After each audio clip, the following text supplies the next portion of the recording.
क्या कर रहा है भाई? वीडियो को लाइक कर, चैनल को सब्सक्राइब कर, तोड़ दे मीटर, खत्म बात। तो हेलो भाई लोगों, आप सभी का स्वागत है क्रिकेट सिपाही पर। और आज हम बात करेंगे India women's versus Pakistan women's का जो कल का मैच था। तो भाई साहब, इन भिखारियों के पास आटा तो है नहीं खाने के लिए, और पापा के पास मैच खेलने इतने जल्दी आ जाते हैं जैसे हरा ही देंगे। भाई लोगों, भिखारिस्तान कल फिर से पिल चुका है इंडिया से, और इंडिया ने ऐसा रगड़ा है ना इस बार, 171 चेज नहीं हुए इनसे।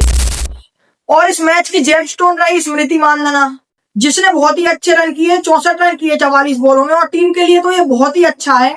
और ऋचा घोष ने भी बहुत ही अच्छी फिनिशिंग की इंडिया के लिए, 17 बॉलों में 31 रन किए, तो वो भी एक बहुत ही इंपॉर्टेंट कंट्रीब्यूशन है इंडिया की विन में। और भाई लोगों, इंडिया वुमेन्स ने जीत से T20 वर्ल्ड कप का आगाज कर दिया है, और मुझे तो लग रहा है जैसे हमारी लड़कियां ODI वर्ल्ड कप लेके आएंगे घर पे, वैसे ही T20 वर्ल्ड कप भी लाएंगे। और मुझे तो पहले से ही लग रहा था कि किसी से जीते ना जीते, इन भिखारियों से तो जरूर ही जीत जाएंगे। और भाई साहब, हरमनप्रीत कौर ने भी कल ठीक ठाक ही पारी खेली। उसकी पारी को आप खराब नहीं कह सकते, क्योंकि कोलैप्स हो गया था, और ऐसी पारी की जरूरत थी टीम को। अगर पूरे मैच में कोई खराब खेला है तो वो खेला है भिखारिस्तान। भाई साहब, इन लोगों से 172 चेज नहीं हुए T20 में, तो ये क्या करेंगे? इनको क्यों खिला रहे हो T20 वर्ल्ड कप में? बाकी हमारी लड़कियों की बॉलिंग भी बहुत ही अच्छी रही है। भिखारियों को 103 पे उड़ा दिया, मतलब 110 तक भी नहीं पहुंचने दिया, एक तरफा ही हरा दिया। और भाई साहब, दीप्ति शर्मा ने क्या ही तो बॉलिंग की, कल 5 विकेट भी ले गई और किफायती भी रही। उन्होंने 4 ओवर कराया और 5 विकेट लिए और 10 रन ही दिए सिर्फ, तो वो भी बहुत ही बड़ी की बॉलर रही है इंडिया के लिए। और श्रीचरणी ने भी अच्छा साथ दिया, उनका 3 विकेट उन्होंने भी ली। उन भिखारियों की 8 विकेट तो इन दोनों ने ही गिरा दी। इन दोनों ने और बॉलर्स के लिए कुछ बचने नहीं दिया, और भिखारियों को ऑलमोस्ट ऑल आउट ही कर दिया।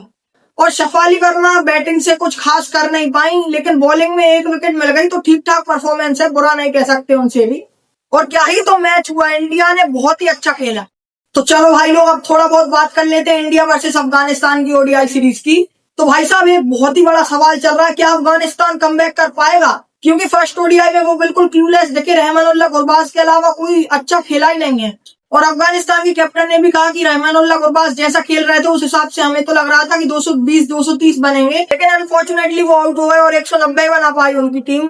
और अगर 220-230 बन जाते तो इंडिया हार भी सकती थी, क्योंकि बड़ा टोटल होता है तो बॉलर्स पे प्रेशर कम होता है, और उसी समय बॉलर्स प्रेशर ना लेते और शुभमन गिल को भी आउट कर देते। और अगर शुभमन गिल आउट हो जाते तो अफगानिस्तान इजीली मैच जीत जाता। और भाई आप लोग कुछ भी कहो, लेकिन इंडिया को जिताने में KL राहुल का बहुत ही बड़ा रोल रहा है, क्योंकि जब श्रेयस अय्यर आउट हुआ तो सब चाहिए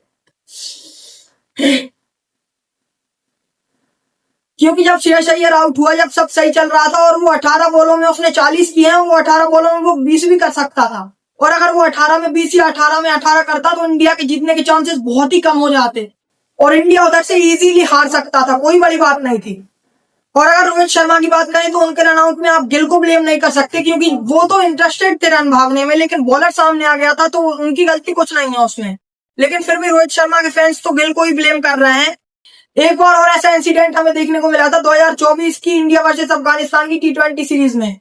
तो उस सीरीज के पहले मैच में पहला ओवर चल रहा था, और रोहित शर्मा पहली बॉल डॉट करता है, और दूसरी बॉल पे वो शॉट मारता है, और बॉल दूर भी गई थी, और वो इजी सिंगल था। लेकिन गिल बॉल की तरफ नहीं देख रहे थे, उनका ध्यान और कहीं ही था। तो उसी चक्कर में रोहित शर्मा भागते भागते गिल के पास पहुंच गए, और गिल फिर आखिरी में मना करने लगे, और फिर उन्होंने रोहित शर्मा को रन आउट करवा दिया। तो हाँ, अगर इस केस में देखा जाए तो गिल की गलती थी, क्योंकि वो बॉल पर ध्यान नहीं दे रहे थे। लेकिन इस वाले मैच में गिल की गलती नहीं है, बॉलर की गलती है, क्योंकि वो गिल के सामने आ गए थे और गिल भाग नहीं पाया, और इसी मिसअंडरस्टैंडिंग के चलते रोहित शर्मा रन आउट हो गए। तो अब अगर देखा जाए तो अफगानिस्तान के लिए कमबैक करना मुश्किल है, क्योंकि उनकी टीम से कोई सेंसिबली नहीं खेल रहा है। अगर उनकी टीम से कोई भी रहमानुल्लाह गुरबाज का साथ दे देता तो बहुत ही अच्छा टोटल वो खड़ा कर सकते थे और जीत सकते थे मैच, लेकिन एक साइड से गुरबाजी खेलते रहे और सब आउट होते रहे। तो अफगानिस्तान को ये चीज इंप्रूव करनी होगी और सेंसिबली खेलना सीखना होगा। और अभी हाल ही में एक और सीरीज खत्म हुई है, श्रीलंका वर्सेस वेस्ट इंडीज। तो ये सीरीज 1-1 से टाइट चल रही थी, और तीसरे मैच में वेस्ट इंडीज ने इजीली जीत लिया, और इसके प्लेयर ऑफ द सीरीज बने शमार जोसेफ, और वो तीसरे मैच के प्लेयर ऑफ द मैच भी बने, क्योंकि उन्होंने तीसरे मैच में सिर्फ 25 रन देके 5 विकेट ले ली। और अगर शमार जोसेफ का करियर देखा जाए तो उनका स्किल लेवल ऊपर जाता ही जा रहा है। उनके डेब्यू में ही उन्होंने ऑस्ट्रेलिया के खिलाफ 7 विकेट ली थी। तो शमार जोसेफ भी फ्यूचर में वेस्ट इंडीज के लिए एक बहुत ही बड़े बॉलर बन सकते हैं। और by the way Jofra Archer भी वेस्ट इंडीज से ही थे, लेकिन उनको मौका नहीं मिला, तो इंग्लैंड की तरफ से खेलने लगे। तो फिर कमेंट्स में बताइए आपको क्या लगता है, क्या अफगानिस्तान आगे कमबैक कर पाएगी? तब तक के लिए थैंक्स फॉर वॉचिंग।